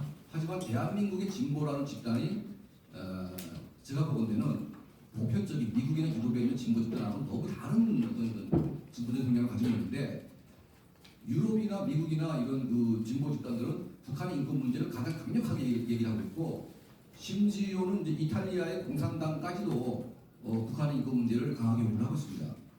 그런데 한국의 진보 집단은 이제 북한의 인권 문제를 김정은에게 팔아먹는 그런 짓을 하고 있죠. 그리고 이제 한국의 진보 집단의 뿌리라는 건 굉장히 좀 심각한 그 요인이 있는데, 저도 이제 한국 사회에서 뭐 오래 살아보면서 대학생활도 했지만, 과거에 이제 주사파들 득세했고, 저도 주사파들하고 싸우기도 많이 했지만, 저런 주사파들이 대한민국을 만약 장악을 해서 국가 운영을 한다고 하게 되면 정말 대한민국은 왕국으로 갈 수밖에 없겠다, 그런 우려를 했는데 그게 현실화되고 있습니다. 그러면 지금 북한 정권과 이 주사파 세력 간의 이 커넥션이 어느 정도인지 우리가 알 수가 없습니다. 그리고 이제 정권을 잡았기 때문에 이 정권 차원에서 움직이는 이 커넥션을 우리가 밝힐 수도 없어요. 자, 그러면 이제 이 해상사고 같은 경우에도 자, 이명박 박근혜 정부 때에는 북한 정권이 전력을 다해서 바다를 막았어요. 왜냐하면 바다로 가는 순간 보수 정권을 다 받으니까 막으려고 하죠. 근데 희한하게 노무현 정권하고 문재인 정권 때는 잘 막지 않아요. 왜냐하면 번에 가면 다 걸려오니까. 이게 우연인 것 같지만 참 묘합니다, 사실은. 그래서 이 해상 탈북을 남한 정권이 맡기고 있는 것이 아닌가. 왜냐하면 그 북한의 경제력을 가지고 해상 탈북을 막을 만한 힘이 없어요, 이 사람들은. 지금 북한의 해군 배라는 건 다 전부 다 또 이런 게 뒤집을 만큼 고척덩어리가 돼가지고 움직이기 힘든 배들 대부분이고, 또 이제 해상국 방위를 하려면 엄청난 기립이 서야 되기 때문에 그 돈을 쓸 수가 없습니다. 그래서 그렇지만 이제 보수 정권 때는 그 모든 국력을 다해서 해상 탈북을 막았는데, 진보 정권으로 바뀌기만 하면 잘 막지 않습니다. 그리고 오히려 해상에서의 작업을 또 장려하고 있어요. 그러니까 지금 문재인 정권 들어와가지고 그 북한 어부들이 이제 바다에 나가서 여러 가지 목걸이를 하나도 막 장려를 하고 있어요. 그러니까 이제 많은 사람들이 탈북을 결심을 하게 되죠. 그런데 북한 내부에서도 그런 생각이 있습니다. 자, 보수 정권 때 가게 되면 이거 안전하다. 근데 진보 정권으로 바뀌면 불안정하다.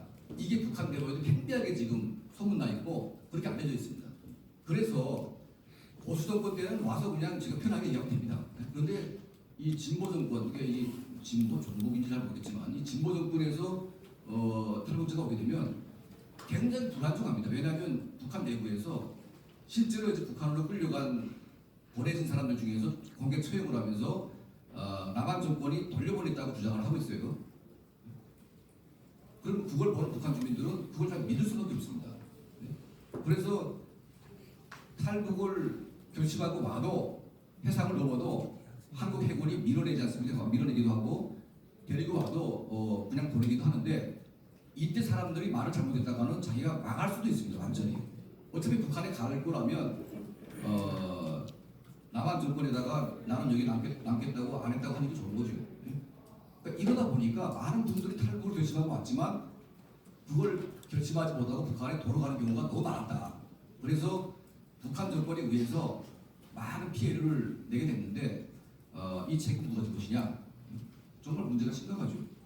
그리고 이번 사건 같은 경우에는 딱 걸린 경우인데 여러분도 아시겠지만 그 2008년도 노무현 정권 말기 때 그 13명의 22명의 북한 주민이 배 타고 왔어요. 왔는데 거기에는 노약자, 어린 아이 다 포함된 한 가족 같은 형태가 넘어왔어요. 이건 누가 봐도 탈북인데 그 당시 노무현 정권이 13시간을 조사하고 그냥 북한으로 보내버렸습니다.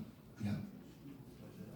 이 사건도 굉장히 문제가 많았고 다음 정권인 이명박 정부가 이 사건을 제대로 조사하고 이 문제를 정리했더라면 이게 좀 문제가 오늘까지 오지 않을 수도 있는데 이걸 그냥 너무 넘겨버렸습니다. 사실은. 넘겨버리다 보니까 이 좌파 정권이 들어와가지고 해상에서 넘어오는 사람들을 제 마음대로 처리해도 아무런 법적 처벌이 없으니까 이게 도덕적인 해결이 그게 나는 것입니다. 지금. 그래서 결과적으로 지금 이 두 사람을 보내는 과정을 보게 되면 너무나 끔찍하고 너무나 파렴치하고 너무나 경악스러운 그런 모습이죠. 그리고 이제 그 이번 강제 구성의 3대 미스터리라는 게 있습니다. 예, 부당부도한 살인 프레임을 씌웠습니다. 근데 그 살인이라고 했다고 주장하는 증거가 없습니다. 그리고 두 번째는 그 살인했다고 보여주는 목선을 여러분 보셨죠?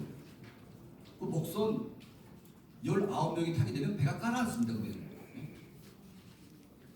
19명이 탈 수도 없는 배를 이 살인 증거로 지금 내놓고 지금 거짓말을 하고 있고 그리고 이제 그들이 세 번째 미스터리는 그들이 살인을 자백했다고 하는데 그 자백한 증거가 없어요. 그리고 지금 그 배가 이제 살인의 증거이긴 한데 그럼 그 안에 사람을 죽였다면 그 배 안에 모든 피가 묻어 있습니다. 그 피를 다 우리가 감식하게 되면 누가 죽었는지 다 알 수가 있어요. 북한하고 우리가 통보해가지고 이 피가 누구 피냐 금방 드러날 수 있습니다. 그런데 그 배를 전부 다 물로 씻어가지고 북한 보냈어요. 이건 무슨 주장입니까 이게 지금? 이건 완벽한 조작이고 완벽한 범죄 행위를 우리가 보고 있고 그리고 이제 그 김정은은 지금 이 남한 정권을 알게 개떡을 알고 있어가지고 지금 이렇게 보고 있는데 그 미친 그 돼지 같은 놈 하나 부지고 돼가지고 그렇게 막 와달라고 지금 이렇게 하지 않습니까? 근데 부산에 그 오지도 않을 건데 그 와달라고 지금 그 아부하느라고 얘를 갖다 돌려보냈어요. 근데 결과적으로 지금 이거 보십시오. 김정은이 하는 말이 자기는 뭐 남조선에서 자기를 맞이할 수 있는 준비를 다 해놓은 거 아니지만 나 안 가겠다. 이거 얼마나 개무시한 겁니까? 그렇게 우리 북한 주민을 갖다 희생물로 갖다 바치고 이렇게 한 결과가 이런 꼬라지 나오고 있어요. 결과적으로 자기 국민을 지키지 않는 정권은 그 누구한테도 인정을 받을 수가 없습니다. 그 국가의 가치가 없는 거죠. 하물며 김정은도 무시합니다. 김정은도. 왜냐하면 자기 국민을 무시하는 대통령을 누가 존경하겠습니까? 만약 문 대통령이 집권 초기부터 인권 문제, 뭐 인권 문제까지는 좀 그렇고 북한에 의해서 감옥에 갇혀 있는 대한민국 국민들을 구하려고 하는 강력한 의지가 보였어도 김정은 저렇게 사람을 무시하지 않습니다. 다 자업자득이죠. 그래서 저는 이 사건을 정말 이 자유한국당, 이 보수 집단, 이 세력이 정말 작심하고 해야 됩니다. 이건 보통 문제가 아니고 정말 한두 명의 인간을 죽이다 보지만 그 전에 쌓였던 모든 범죄를 다 우리가 조사를 해서 만천하에 우리가 공개를 해야 된다. 그리고 여기에 관계된 모든 자들을 엄중하게 처벌을 저는 해야 된다고 보고 있습니다. 감사합니다. 네, 감사합니다. 시간이 조금 지체되고 있는데요. 바로 이어서 우리 최종호 교수님 토론을 듣고 하고 그다음에 이어서 홍영석 변호사님 말씀을 듣고 그다음 플로어에 마이크 좀 돌려서 질의응답을 짧게 하도록 하겠습니다.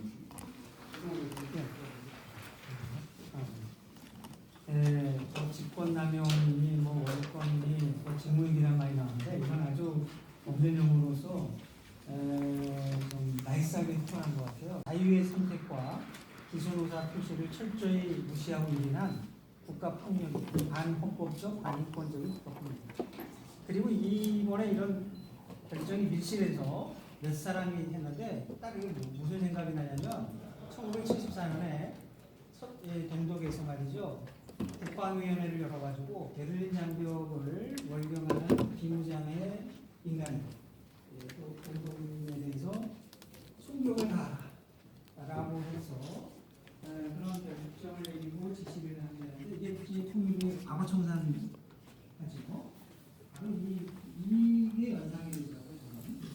그래서 이거는 역사적으로 접근이 되고 과거적으로 그냥 넘어가서는 안 된다 이렇게 생각이 들고요. 그다음에 이제 아까 설명을 잘 해주셨는데 북한 주민도 북한 남북에서 거주하고 있는 북한 주민도 대한민국 국민이라는 건 우리 헌법의 정신이죠. 실질적으로 우리 통치권 행사할 수가 없기 때문에 잠재적인 그런 지위를 갖고 있는데 이들이 북한에서 이탈을 하고 북한에서 이탈을 한다고 통치권에서 벗어나서 북한에 대한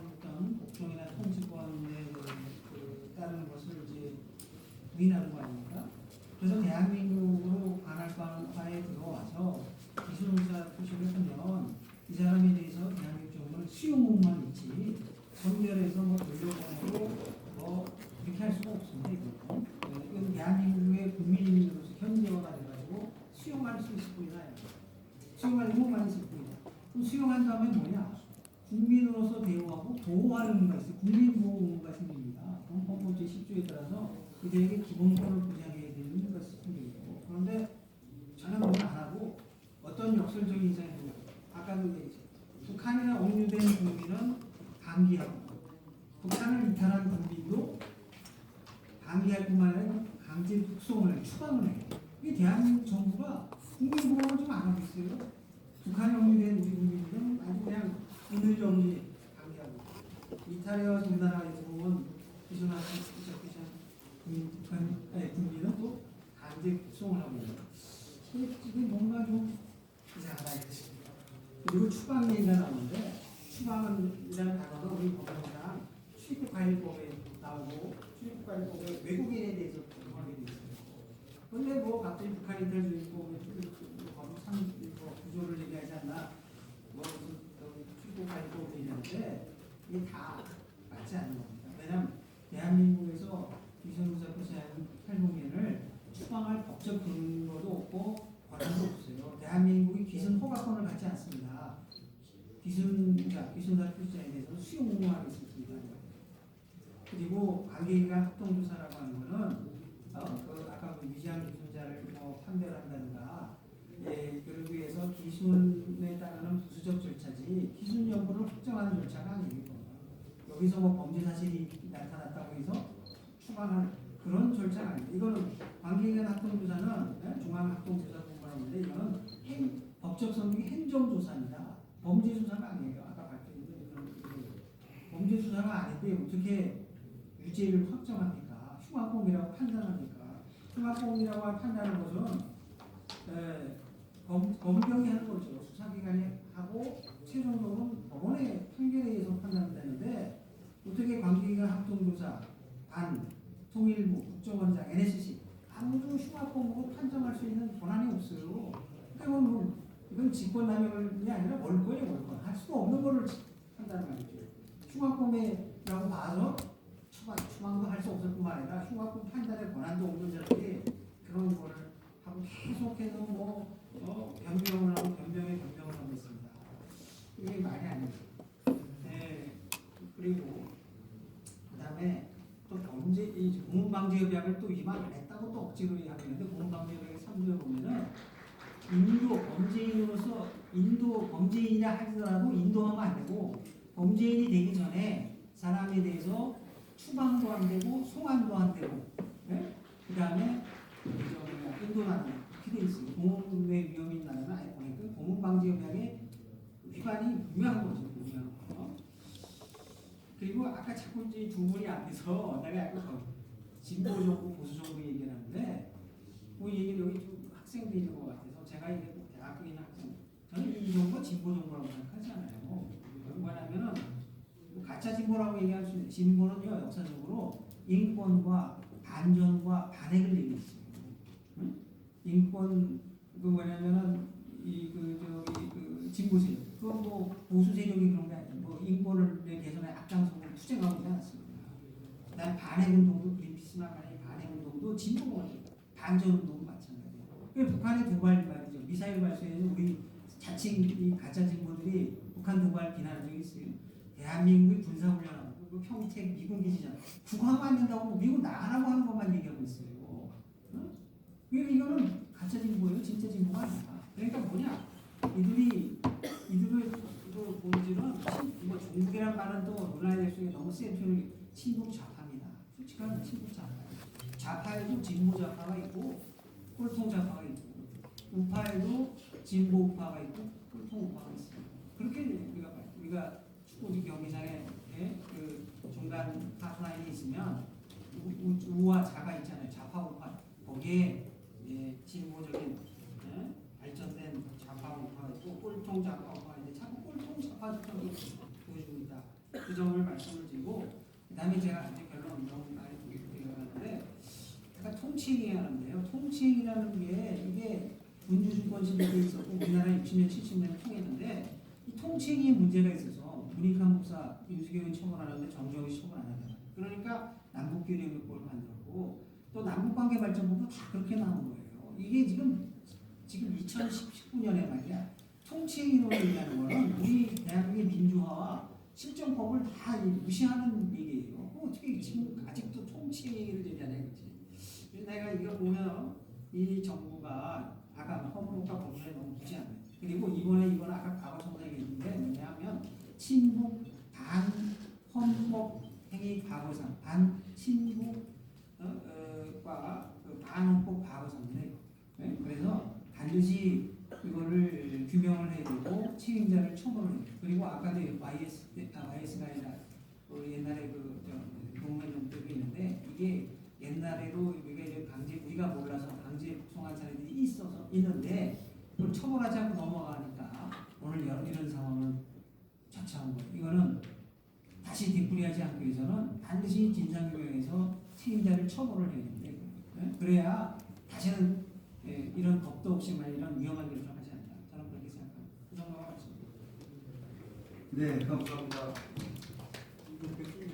의원님이 이 문제 진상 규명을 하려면요, 특검하고 국정조사가 반드시 필요하다는 게 핵심 내용이 아닙니다. 자, 그럼 마지막으로 오래 기다렸습니다. 우리 한정석 변호사님 들어옵니다.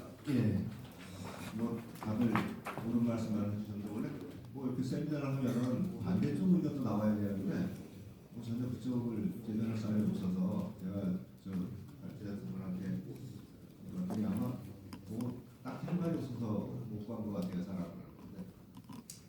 제가 조금 더 실정법적으로 말씀드리겠습니다. 사람, 그러니까 법은 자연인이죠. 법은 자연인은 국민과 외국인으로 구별됩니다. 외국인은 목적자로 포함되죠. 북한 주민은 그 사람이 어디에 있든 국민입니다. 대한민국 국민으로 되어 있어요. 그게 헌법과 우리 국적법과 헌재 대법원의 지금까지 변함없는 판례입니다. 다만 북한 땅에 있을 때는 우리 실효성이 조금 미치지 못하기 때문에 우리가 국민에 대한 보호권을 행사를 못하는 거예요.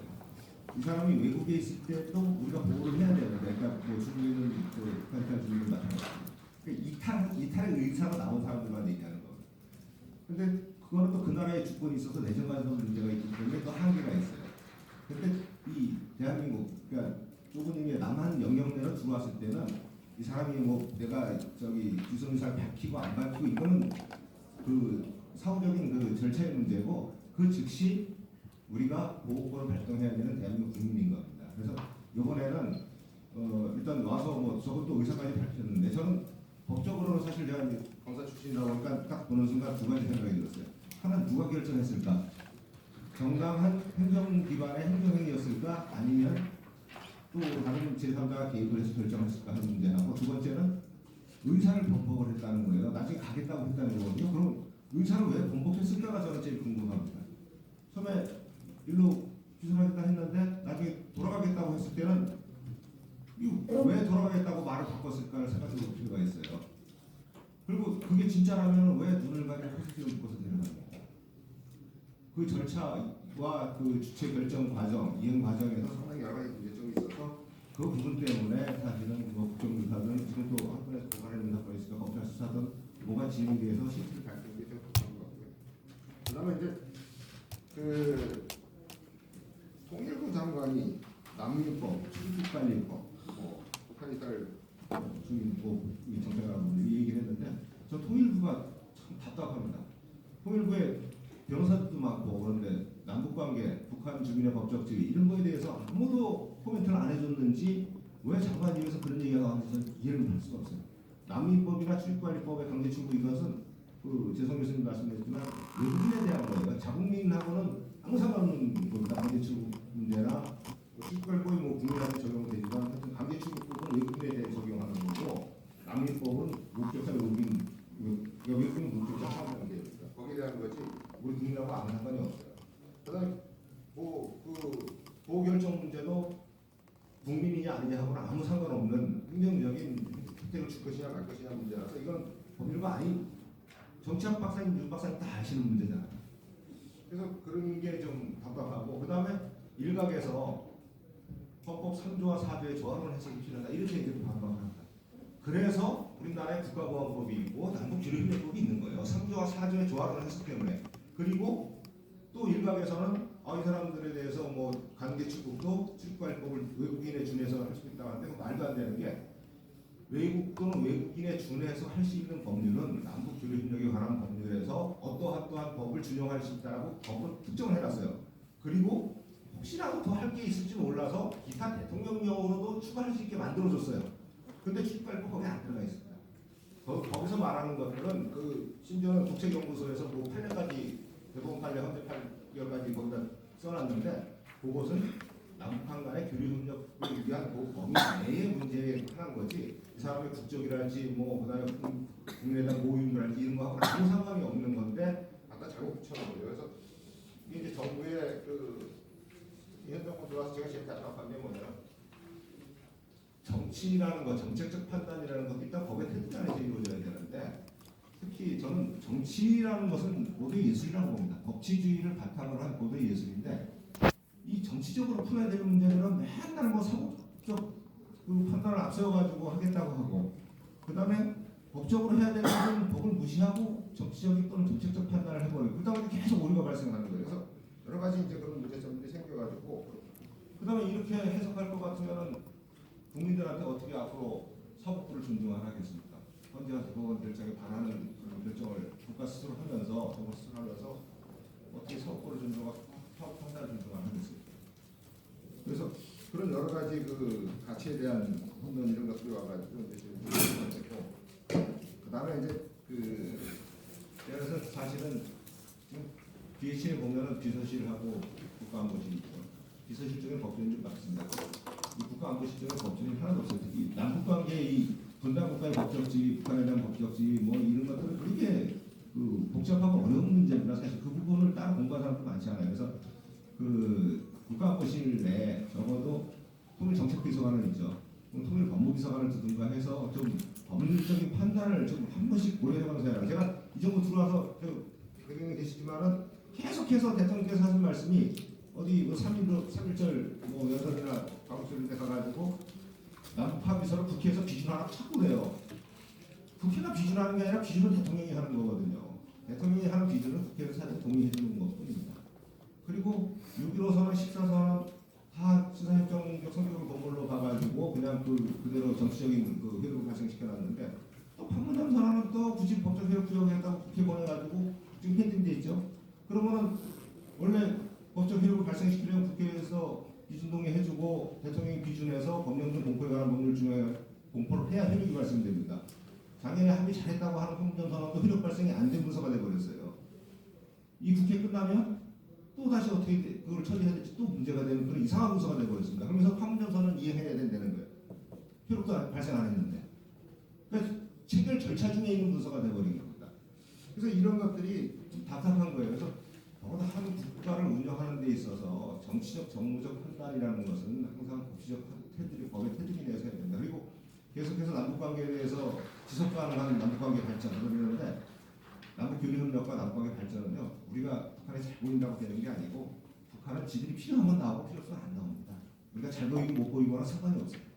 그리고 또 한 가지 중요한 것은 하여튼 좀 지속 가능하게 하려면 국민적 합의에 기초해야 된다는 거죠. 그럼 국민적 합의가 뭡니까? 서로 말하는 국민이 달라요. 이쪽에서 말하는 국민과 저쪽에서 말하는 국민 도대체 어떤 국민인지 모르겠는데 문서로서 된 국민적 합의라는 것은 법률밖에 없습니다. 국회에서 만든 법률에 따라서 하면 되는 거예요. 그게 거기에 맞춰서 해야 지속 가능한 남북관계도 나오는 거고 하는데 그래서 법치주의에 대해서 너무 좀 안이하게 생각하고 가볍게 생각하고 하는 게 오늘날 대한민국 국민을 반국가 집단에다 던져버린 이런 사태를 발생시킨 주된 원인이라고 봅니다. 네, 네, 감사합니다. 항상 두 분의 발표와 내분의 토론을 들었는데 아시다시피 이 인간의 기본권 문제나 북한 인권 문제는 이건 여야 간의 정쟁의 대상이 될 수도 없고 될 수도 안 되는 문제인데 지금 대한민국에는 북한 인권 문제가 정쟁의 대상이 되는 그러니까 북한과 미국 정책, 교류협력 정책을 어떻게 할 것인가 이거는 서로 뭐 의견이 다를 수도 있는데 인간의 기본권이나 북한 인권 문제는 이건 정책이 돼서 안 되는데 지금 그 끄댕이 문제이죠. 모든 것이 지금 이런 국회와 정권에서 이 문제를 정쟁화되어가고 그 다음에 법을 지키지 않는 것. 이것이 이번 사건의 핵심이 아닌가 생각합니다.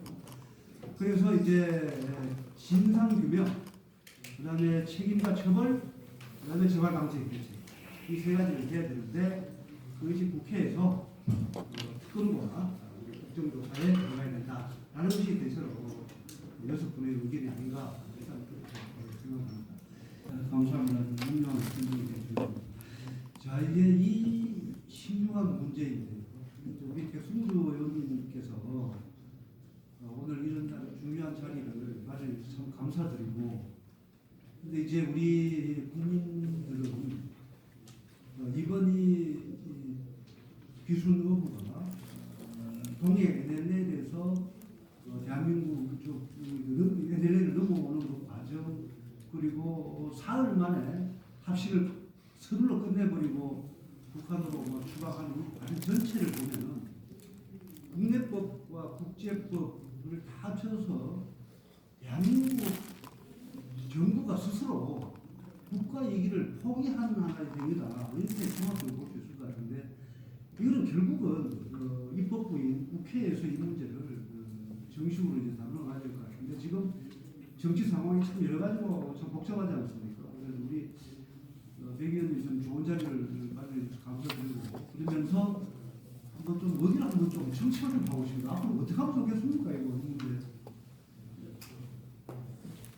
네, 빠른 기회를 주셔서 감사합니다. 이 문제는 단기적으로는 이제 국회에서 국정조사나 국회에서 진실을 규명하는 노력을 가야 된다고 생각합니다. 근데 제가 앞서 국회 다른 H에서 말씀드렸습니다만 20대 국회 전문으로 갑니다. 20대 국회뿐만 아니라 21대, 22대 국회라도 국회 자극적인 노력을 계속 해가야 되고 중량에서 끈질기게 해야 됩니다. 이 부분에 대해서 시효가 어떻게 설정될지 모르지만 법률 위반과 헌법 위반과 이런 부분에 대해서는 전국적으로는 사법적 차원에서 조사가 규명돼서 책임자에 대한 일단 책임을 물어야 되지 않겠나.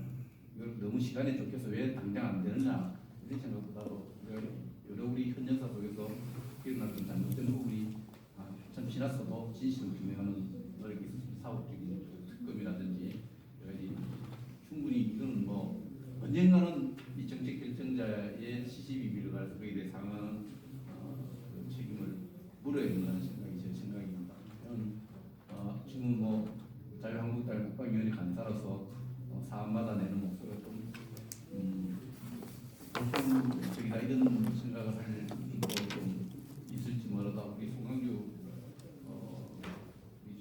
이사장님이 아다시피 저는 평생을 북한 연구를 했습니다. 북한 또 방문을 여러 차례 했고 북한 주민들도 많이 만나고 북한에 학자들과 외국에서 많은 회의를 하고 남들보다는 이번 사건이 주는 충격을 굉장히 많이 받습니다. 그러니까 왜 이 시대 정치를 하느냐, 이 시대 정치를 하느냐.